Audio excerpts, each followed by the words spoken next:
I think it's probably safe to say that after a couple episodes of Mandalorian, nobody gives a fuck about porgs anymore. So episode 4 of The Mandalorian, titled Sanctuary, was directed by Bryce Dallas Howard, and she's now the second woman to ever direct a live-action Star Wars property. And so just as the episode title implies, the Mandalorian is on the run looking for sanctuary, a refuge after the chaos of what happened in episode 3 where he betrayed the bounty hunters all for Baby Yoda, and he runs into this backwater-like planet thinking it was going to be a pretty peaceful place, but it's anything but, because not only does he run into a former Rebel Alliance shock trooper named Cara Dune, but then he also runs into a group of villagers who recruit him to help take out these dog-face-like creatures that have been raiding and terrorizing the village. So there can never be a dull moment in the life of a Mandalorian. And yes, I will be talking spoilers for Mandalorian episode 4, so if you haven't seen Mandalorian episode 4, Sanctuary, watch it and come back here. So yeah, the first thing that I thought of when I saw those dog-faced creatures, I don't know if you guys have ever seen this movie, but I liked this movie when I was a kid. It came out in 1992 and it was called Mom and Dad Save the World. And there's this one character, his name is Blerd.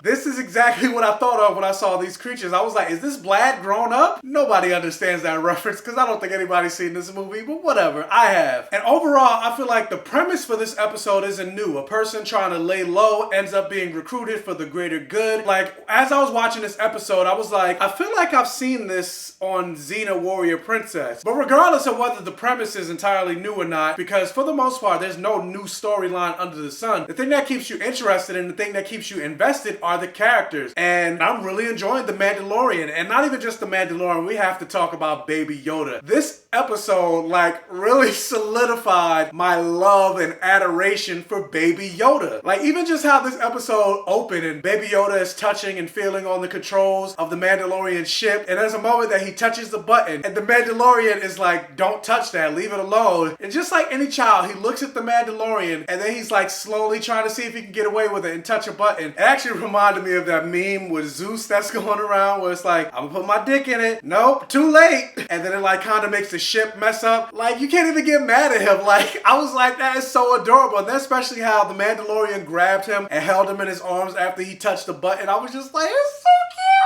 I want one. And this episode just has so much Baby Yoda cuteness. Even when they land on the planet and the Mandalorian tells him to stay here, he'll be right back. And then how he just follows behind him. I was just like, oh. I don't know what language that was, but that's exactly what I did. And so the Mandalorian and Baby Yoda go to this cantina-like bar, and that's where they find Gina Carano's Cara Dune. And Gina Carano and the Mandalorian end up fighting because she believes he was sent to capture her, that she has a bounty on her because she was a former member of the Rebel Alliance and now she's on the run. She's retired. And in the cutest moment in all of Star Wars history, just as the Mandalorian and Cara are at a standstill against each other with their guns pointed at each other, you see Baby Yoda staring at them, basically sipping a cup of tea like, hey, what's going on here? And that's what gets them to stop fighting. And again, I just said,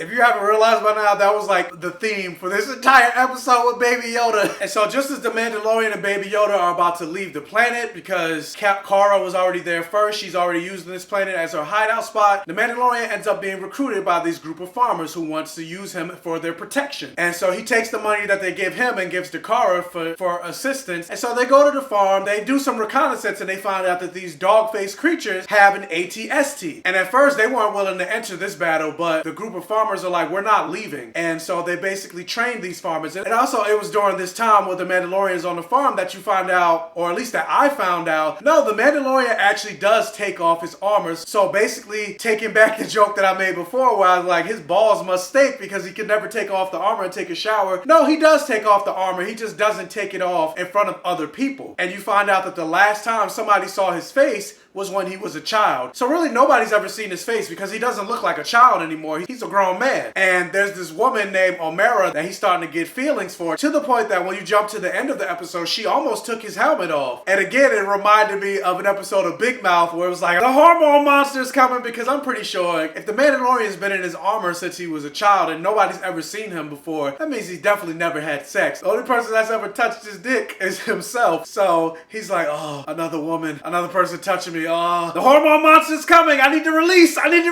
Abort. And I mean, I really enjoyed this episode. I don't think it was as action-packed and enjoyable as episode 3, but you do learn some more stuff about the Mandalorian. Like I said, I didn't know that he can take off his armor and helmet. He just can't do it around other people. You get to meet a cast of new characters that I enjoyed. I really enjoyed Cara Dune and Omera, and also seeing this new planet. And this episode is more of what I've been calling for in terms of like getting more of the Mandalorian's personality and hearing him speak and getting his emotional state. That's not to say that the body acting that Pedro Pascal has been doing is worthless, but I enjoyed the body act, the physical acting, plus the vocal performance, and you really get to see more of his emotion. But yeah, but for me, I was like, see, even though he's still in the helmet for the most part, the fact that he's able to express himself more through dialogue, I'm like, I feel like I understand everything that I need to know about this character. I'm getting way more expression from an expressionless mask. And again, Baby Yoda, I want one. So have you seen Mandalorian episode 4, Sanctuary? What did you think about it? Also, what's been your favorite episode so far? I think mine is still episode 3, but this is definitely a close second. Let me know down in the comment section below. Also, if you can't hit that thumbs up button and like this video to really help out the channel. If this is your first time watching one of my videos, please check out the other videos on my channel. If you like what you see, please subscribe for more and hit that bell notification button so you're alerted every single time I post a new video. And tell your friends, families, and neighbors about my channel to help me continue to grow. And as always, I'll catch you guys next time. May the Force be with you.